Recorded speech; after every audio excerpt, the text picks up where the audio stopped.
Assalamualaikum warahmatullahi wabarakatuh. Mohon izin Bapak Ambrose Magnus Rudolf Megang STMT. Perkenalkan, nama saya Sefendi Kusuma. Pada kesempatan kali ini saya akan mempresentasikan hasil jawaban ujian tengah semester mata kuliah jaringan VoIP. Untuk nomor 1, gambar proses switching yang terjadi pada diagram sentral berikut, lalu berikan penjelasan terperinci atas proses switching yang terjadi pada gambar tersebut. Berikut gambarnya.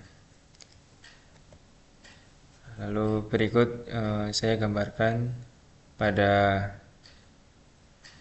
website Draw.io proses switching yang terjadi pada diagram sentral tersebut, yaitu di dalam sentral telepon ini mengandalkan koordinasi antara perangkat keras, jalur suara atau data, dan perangkat sistem pengendali. Berikut tahapan prosesnya secara urutan. Yang pertama, tahap input dan konsentrasi.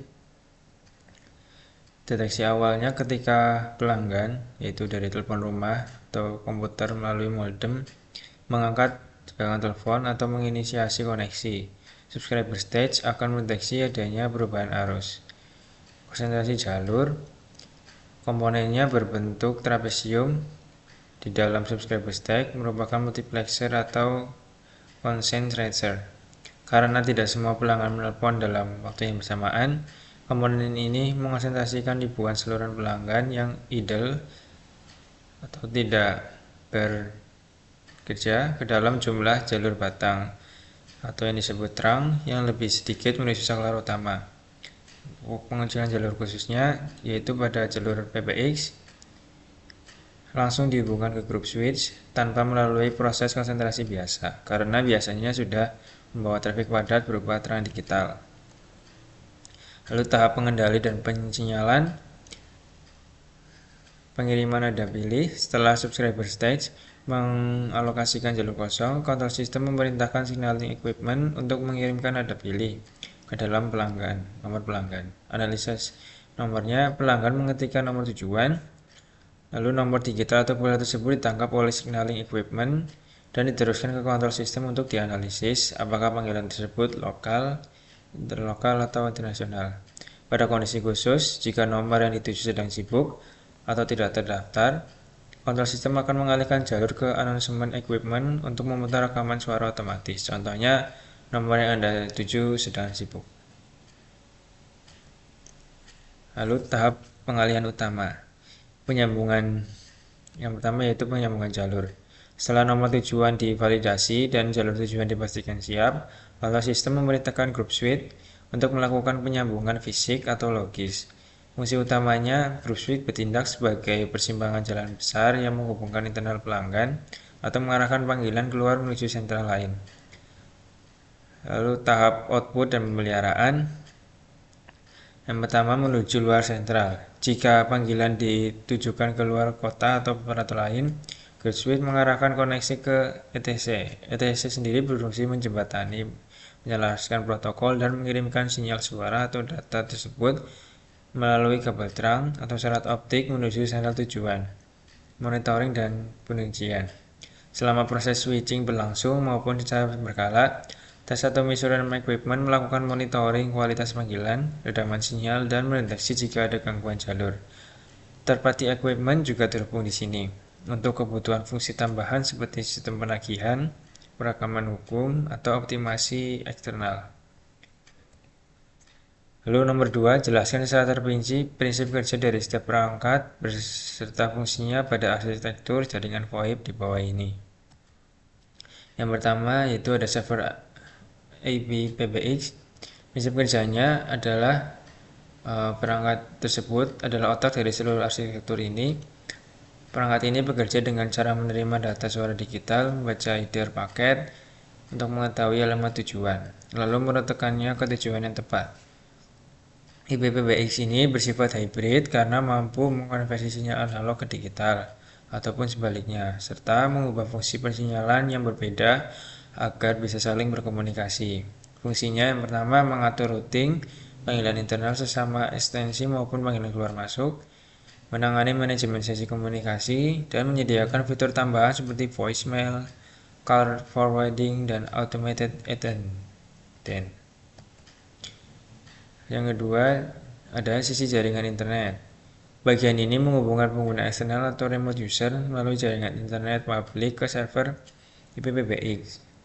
IP phone yaitu yang pertama telepon fisik yang menggunakan teknologi berbasis IP. Perangkat ini mengubah suara analog manusia dari headset langsung menjadi paket-paket data digital, lalu mengirimkannya melewati internet ke IPPBX. Yang kedua ada bagian softphone, yaitu aplikasi perangkat lunak yang diinstal pada komputer atau laptop. Prinsip kerjanya memanfaatkan kartu suara pada komputer untuk menangkap audio mikrofon, dikompresi lalu oleh kodek software lalu dikirim melalui koneksi internet. Yang ketiga ada sisi telepon analog atau FXS channel. Telepon analog sendiri yaitu pesawat telepon rumah konvensional lama yang hanya bisa menerima dan mengirim sinyal elektrik analog biasa. Lalu XS channel untuk prinsip kerjanya, karena telepon analog ini tidak mengerti bahasa IP, ia harus dicolokkan ke port FXS pada IPPBX atau melalui ATA analog telepon adapter. Port FX ini bekerja dengan cara menyuplai tegangan listrik, lalu nada dipilih dan arus dering ke telepon analog. Fungsinya mengonversi suara analog dari telepon rumah menjadi paket data digital yang siap diproses oleh IPPBX. Yang keempat ada sisi jaringan telepon PTSN dan FXO channel. Awan telepon sering disebut seperti itu, yang merupakan jaringan telepon umum analog atau tradisional milik operator. FXO channel atau Foreign Exchange Office, prinsip kerjanya yaitu pada port FXO pada IPPBX bertindak seolah-olah sebagai pesawat telepon analog yang menerima jalur kabel langsung dari sentral penyedia layanan yaitu PSTN. Jalur ini mendeteksi tegangan daring yang masuk dari luar atau melakukan penutupan sirkuit saat IPPBX ingin melakukan panggilan keluar. Fungsinya sendiri menghubungkan sistem IPPBX internal perusahaan dengan jaringan telepon publik luar, sehingga ekstensi lokal bisa menelpon ke nomor HP atau telepon rumah biasa di luar kantor. Kelima ada sisi jaringan intranet, yaitu pada area jaringan lokal atau sering disingkat LAN pada internet perusahaan, tempat di mana komunikasi VoIP paling optimal terjadi karena latensinya yang rendah. Terdapat juga dua jenis protokol utamanya yang digunakan, yaitu ada SIP channel atau Session Initiation Protocol. Softphone ini berbasis SIP dan IP phone berbasis SIP. Prinsip kerja SIP adalah protokol standar terbuka yang paling populer untuk VoIP. Saat panggilan terjadi, SIP channel bertindak sebagai protokol pembuka dan penutup gerbang. Setelah sesi terhubung, suara aslinya akan dikirim melalui protokol terpisah bernama RTP atau Real Time Transport Protocol. Fungsinya menjamin interoperabilitas agar perangkat dari vendor yang berbeda-beda tetap bisa saling terhubung asalkan sama-sama mendukung standar SIP. Ya, channel atau yang sering disebut Inter Arteries Exchange, prinsip kerjanya berbeda dengan SIP yang memisahkan jalur kontrol dan jalur suara. Ya, channel menggabungkan pensinyalan kontrol dan data suara ke dalam satu aliran data tunggal menggunakan port UDP yang sama. YAX juga memiliki kemampuan melakukan trunking, yaitu menggabungkan beberapa sisi panggilan ke dalam satu jalur data. Fungsinya sangat efisien dalam menghemat bandwidth jaringan internal dan begitu jauh lebih bersahabat ketika harus melewati dinding keamanan jaringan atau firewall dibandingkan SIP. Nomor 3, jelaskan 3 teknologi VoIP berbasis AI yang Anda ketahui saat ini dari sisi kegunaannya dan spesifikasi teknologi yang dimiliki. Yang pertama ada AI-driven real-time noise cancellation and voice isolation. Teknologi ini dirancang untuk mengatasi masalah klasik pada VoIP, yaitu panggilan terganggu oleh suara bising di latar belakang. Contohnya seperti suara hewan peliharaan, anjing, suara tangisan anak, dan juga suara-suara lainnya. Fungsi utamanya yaitu mengisolasi suara manusia secara real time dan meredam suara bising hingga hampir 100%, sehingga kualitas komunikasi tetap profesional di lingkungan manapun. Platform populernya yaitu sudah diadopsi oleh platform Webex, Microsoft Teams, dan solusi berbasis plugin seperti Clips AI yang diintegrasikan ke sistem IPv6. Spesifikasinya yaitu dengan Deep Learning Neural Network yang menggunakan arsitektur jaringan saraf tiruan yang telah dilatih dengan jutaan jam data dari audio, baik dari audio manusia maupun berbagai jenis suara lainnya, untuk memisahkan esensi suara manusia dari gangguan. Yang kedua ada spesifikasinya yaitu low latency processing, yaitu algoritma AI akan bekerja dengan latensi yang super rendah untuk memastikan proses penyaringan suara tidak menyebabkan delay pada percakapan VoIP. Lalu ada on device and cloud execution dapat dieksekusi di sisi klien maupun di sisi server cloud VoIP untuk menghemat bandwidth. Yang kedua ada generative AI call summation and real-time transcription.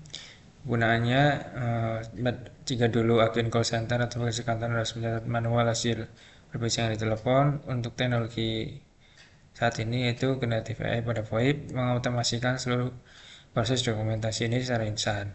Fungsi utamanya menyediakan transkrip teks langsung dari suara, mendeteksi poin-poin penting dari percakapan, dan membuat ringkasan rapat atau percakapan telepon sesaat setelah panggilan ditutup.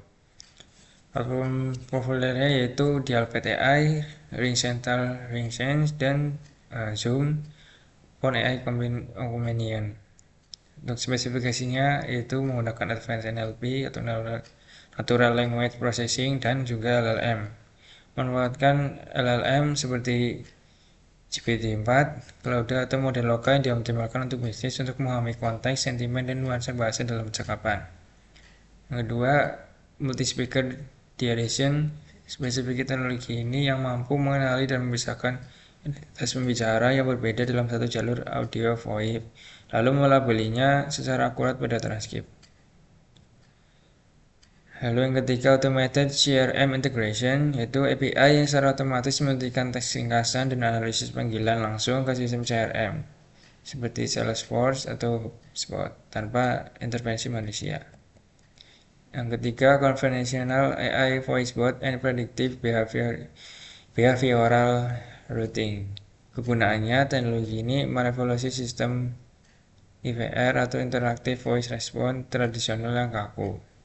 Seperti contohnya tekan 1 atau tekan nomor 2 saat untuk berbicara dengan bahasa Indonesia atau untuk melakukan fungsi lainnya.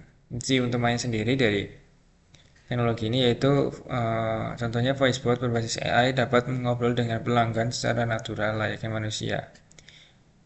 Jika panggilannya harus diteruskan ke agen manusia, AI akan menganalisis nada bicaranya dan riwayat pelanggan untuk mencocokkannya dengan agen yang memiliki profil secara psikologis untuk keahlian yang paling sesuai. Platform yang paling populernya yaitu seperti Genesis Cloud AI, Talkdesk Experience Cloud, dan Avaya Experience Platform. Spesifikasi teknologi ini yaitu menggunakan Natural Language Understanding, memungkinkan sistem memahami maksud dari ucapan apapun dari pelanggan.